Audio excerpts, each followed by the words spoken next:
देखो स्टूडेंट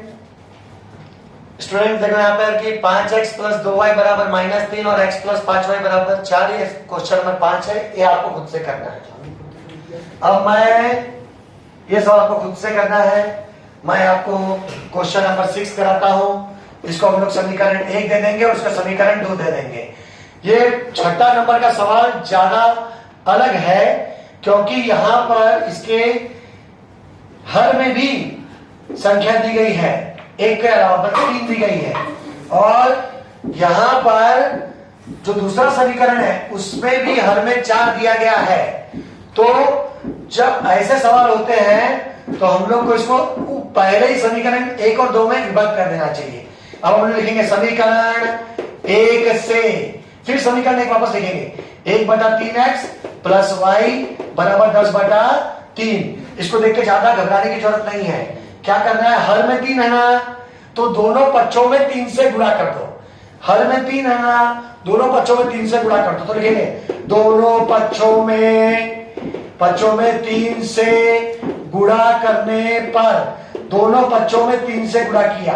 क्यों गुणा किया? क्योंकि यहां पर हर में 3 है।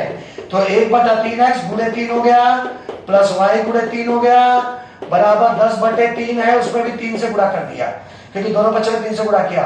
अब 3 क्या हो गया, कट गया, और 3 कट गया। तो 1 गुणे x क्या हो जाएगा, x प्लस 3 गुणे y क्या हो जाएगा, 3y बराबर 10। ये हो गया समीकरण 3। अब हम लोग लिखेंगे समीकरण 2 से। समीकरण 2 क्या है, 2x प्लस 1/4 y बराबर 11/4। अब हर में क्या है, 4 है। हर में 4 तो दोनों पक्षों में किससे गुणा करोगे, दोनों पक्षों में 4 से गुणा करेंगे। जिसमें बटे में रहेगा ना संख्या, तो उसमें उसी संख्या से गुणा कर देना है। तो 2x गुणे क्या हो जाएगा, 4 प्लस 1/4 y गुणे 4 बराबर 11/4 गुणे 4। तो 4 क्या हो गया बच्चों, कट गया।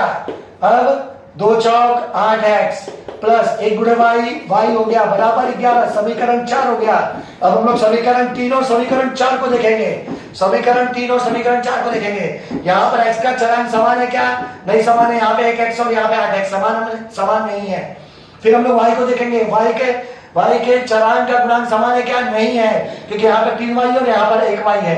तो हम लोग x को समान कर भी सकते हैं, y को भी समान कर सकते हैं, लेकिन मुझे लगता है y को समान करना ज्यादा इजी है क्योंकि यहाँ पर 3y और यहाँ पर y है। अगर मैं इससे 3 से गुणा कर दूंगा तो 3y समान हो जाएगा। तो हम लोग लिखेंगे समीकरण 4 में 3 से गुणा करने पर, तो 3 गुणे 8 कितना होगा, 24x, 3 गुणे y कितना होगा, 3y, और 3 गुणे 11 कितना होता है, 33। ये हो गया समीकरण 5। तो समीकरण तो किसमें बदल गया, समीकरण 4 5 में बदल गया। तो 2 समीकरण बचा, समीकरण 3 और समीकरण 5। तो x का यहां पर चरांक समान नहीं है। y समान है क्या, हाँ y समान है, 3y समान कर दिया हमने। तो फिर दूसरा नियम देखेंगे, जो समान हुआ है उसका चिन्ह देखेंगे। जो समान हुआ है उसका चिन्ह क्या है, प्लस प्लस, मतलब चिन्ह समान है। तो क्या करेंगे, घटाएंगे। तो छोटा कौन है, 10 छोटा है 33 से। तो हम लोग क्या करेंगे, समीकरण 3 में से, तो हम लोग क्या करेंगे, समीकरण 5 में से समीकरण 3 को घटाएंगे। 3 छोटा है, ये मतलब ये छोटा है ना, 10 लिखा और यहाँ पर 33 है। तो समीकरण 3 छोटा है समीकरण 5 से। तो समीकरण 5 में से 3 को घटाएंगे, दोनों का चिन्ह समान इसलिए घटाना तो है, तो बड़े में से छोटे घटाएंगे। तो समीकरण 5 में से समीकरण 3 को घटाने पर, तो लिखेंगे समीकरण 5 में से समीकरण 3 को घटाने पर, तो समीकरण 5 क्या है, 24x प्लस 3y बराबर 33, और समीकरण 4 क्या है, x प्लस 3y बराबर 10। तो अभी क्या करेंगे, घटाएंगे, माइनस माइनस माइनस, तो 3y और प्लस 3y कट गया, और 24 में से 1x गया, कितना हो गया, 23x। चिन्ह किसका लगेगा, प्लस का लगेगा, क्योंकि 24 बड़ा है 1 से, इसलिए प्लस का चिन्ह लगेगा। 23x बराबर 33 में से 10 गया 23, x बराबर 23 बटे क्या हो गया, 23। यहाँ पर गुणा हो रहा है, यहाँ पर भाग हो गया, 23 से कम 23, x बराबर क्या हो गया, 1। तो अभी लिखेंगे x बराबर 1 का मान समीकरण किस में रख सकते हो, देखो समीकरण 1 में रख सकते हो, 2 में रख सकते हो, 3 में रख सकते हो, 4 में रख सकते हो, 5 में रख सकते हो, किसी में भी रख सकते हो, लेकिन मुझे लगता है सबसे इजी ये है, इसमें मान रखेंगे। तो हम लोग काम करेंगे, x बराबर एक का मान समीकरण 3 में रखने पर समीकरण 3 क्या है?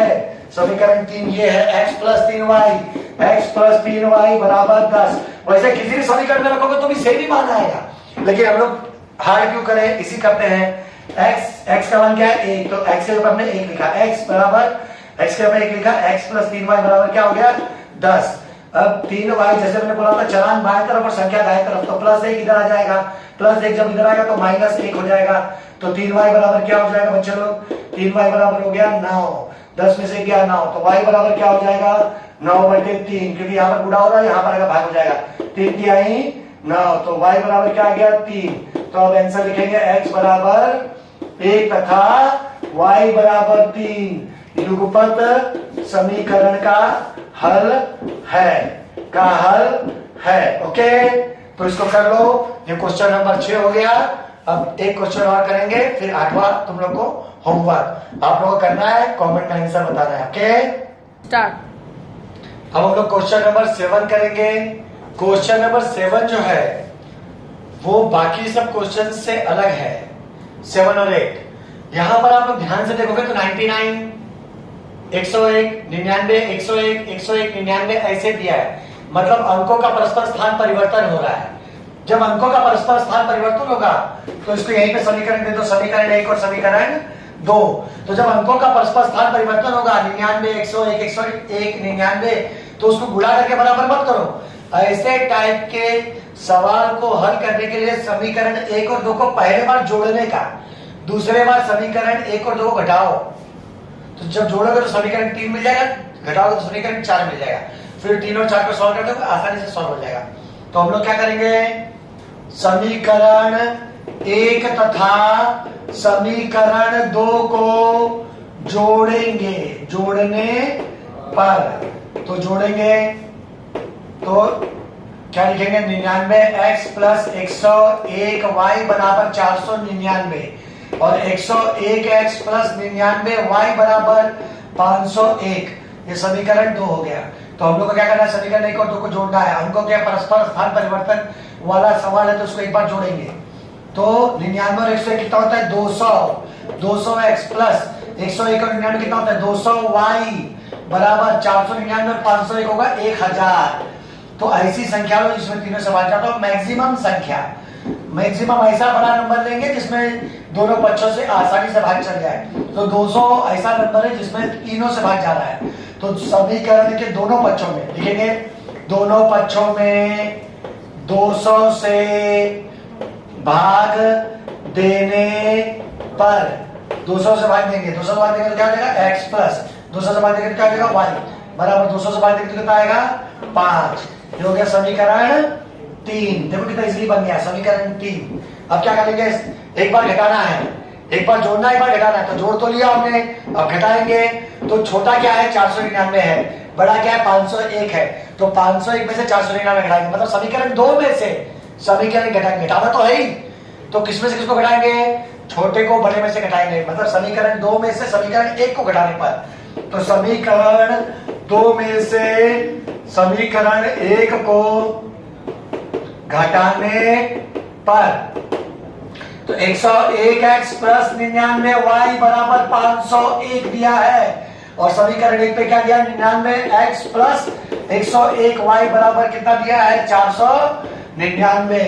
अब मैं उसको घटा रहा हूं, माइनस माइनस माइनस, तो 101 में से 99 का कितना बचा 2x, चिन्ह किसका लगेगा प्लस का, क्योंकि 101 बड़ा है 99 से और 101 का चिन्ह प्लस, इसलिए प्लस में माइनस प्लस माइनस, 101 में से 99 का कितना हुआ 2y, चिन्ह किसका लगेगा माइनस का, अब प्लस माइनस माइनस, 501 में से 499 का कितना बचेगा 2, चिन्ह किसका लगेगा प्लस का, क्योंकि 501 बड़ा है 499 से, जो संख्या बड़ी होती है उसका चिन्ह लगता है, प्लस का चिन्ह लगेगा। दोनों पक्षों में 2 से भाग देने पर, दोनों पक्षों में 2 से भाग देने पर, तो दोनों पक्षों में 2 से भाग दिया, इधर क्या आएगा x, 2 से भाग दिया कितना आएगा y, 2 से भाग दिया कितना आएगा 1। ये हो गया समीकरण 4। तो यहाँ पर हो गया समीकरण 3 और ये हो गया समीकरण 4। तो इसमें तो x चलान भी बराबर y भी बराबर है, तो हम लोग क्या करेंगे, ये प्लस y माइनस आसानी से कट जाएगा, इसलिए जोड़ देंगे। ठीक है, आसानी से देखो प्लस माइनस अपने आप कट ही रहा है, तो फिर जोड़ देंगे। क्या करेंगे, समीकरण 3 तथा समीकरण 4 को जोड़ने पर समीकरण 3 क्या है, x प्लस वाई बराबर कितना था 5, और समीकरण 4 क्या है, x माइनस वाई बराबर 1। अब ये plus y minus y cut गया, x कितना हो गया 2x बराबर कितना आ गया 6।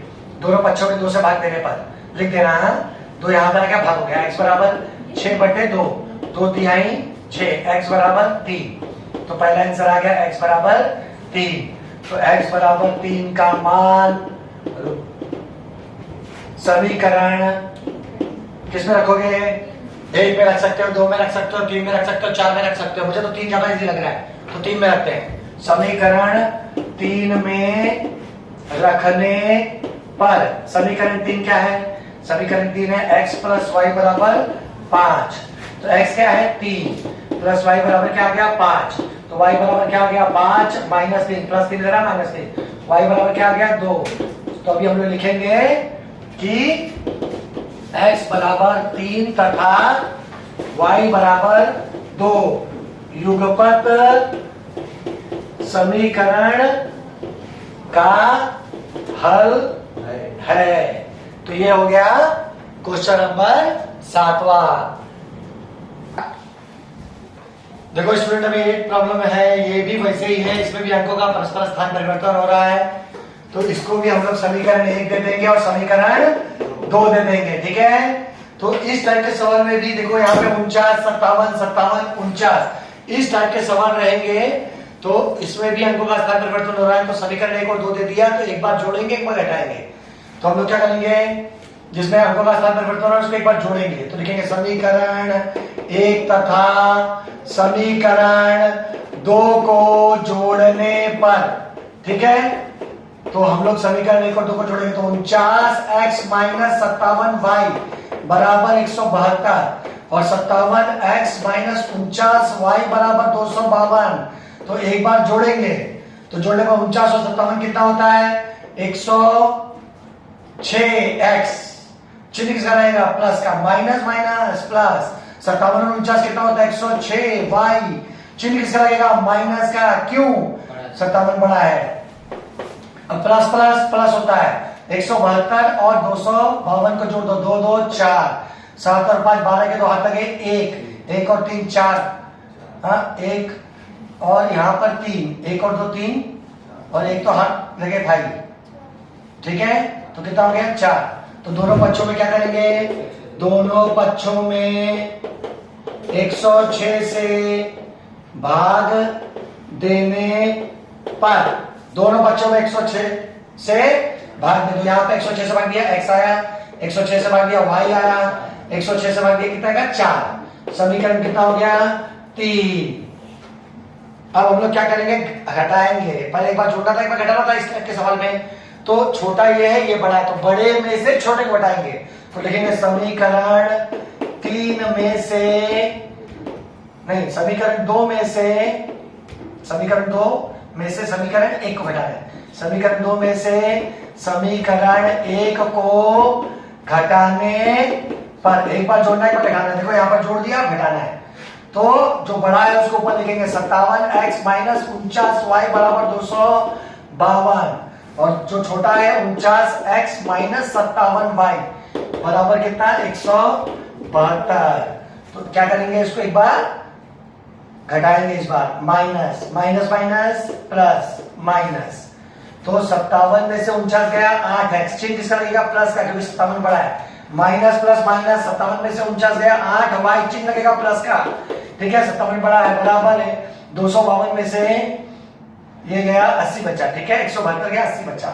तो अभी दोनों पक्षों में 8 से भाग देने पर, 8 से भाग दे दिया कितना बचा x, 8 से भाग दिया कितना बचा y, 8 से भाग दिया कितना बचा 10, समीकरण 4। तो अब यहां पर बचेगा समीकरण 3 और यहां पर समीकरण 4। तो यहां पर भी x का चलान समान है और y चलान का गुणांक भी समान है, लेकिन ये माइनस वाई प्लस वाई ये तो आसानी से कट जाएगा, तो जोड़ देंगे। तो क्या लिखेंगे, समीकरण 3 तथा समीकरण 4 को जोड़ने पर, तो उसको आसानी से जोड़ सकते हैं हम लोग, तो जोड़ देते हैं। समीकरण 3 क्या है, x माइनस वाई बराबर 4, और समीकरण 4 क्या है, x प्लस वाई बराबर 10। तो जोड़ने के लिए कोई चिन्ह लगाने की जरूरत नहीं है, minus y plus y cut गया, x और x हो गया 2x बराबर 14। तो यहाँ पर गुणा हो रहा है, यहाँ पर अभाव हो गया 14/2, 2 सत्ते 14, x बराबर 7। तो फिर लिखेंगे x बराबर 7 का मान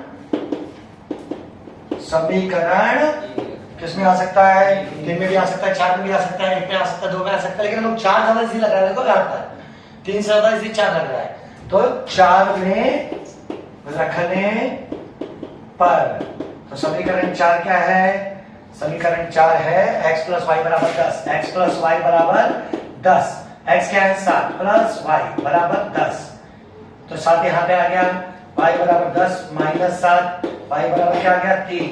तो अभी लिख सकते हैं कि x बराबर 7 तथा y बराबर 3 युगपत समीकरण का हल है। अब बच्चों देखो यहाँ पे एक बात सुन लो, ये पूरा एक्सरसाइज हो गया, इसकी प्रैक्टिस करो, लाइक करो, सब्सक्राइब करो। सब्सक्राइब तो लोग आप लोगों ने किया ही है, कुछ लोग जो पहली बार देख रहे हैं उसको सब्सक्राइब करो और लाइक करो और कमेंट करो, क्या समझ में आया क्या नहीं समझ में आया, अच्छा लगा तो अच्छा कमेंट करो, और नहीं समझ में आया तो बताओ क्या समझ में नहीं आया बच्चे लोग, और पढ़ाई करो, दूसरों को भी तो शेयर करो, ठीक है।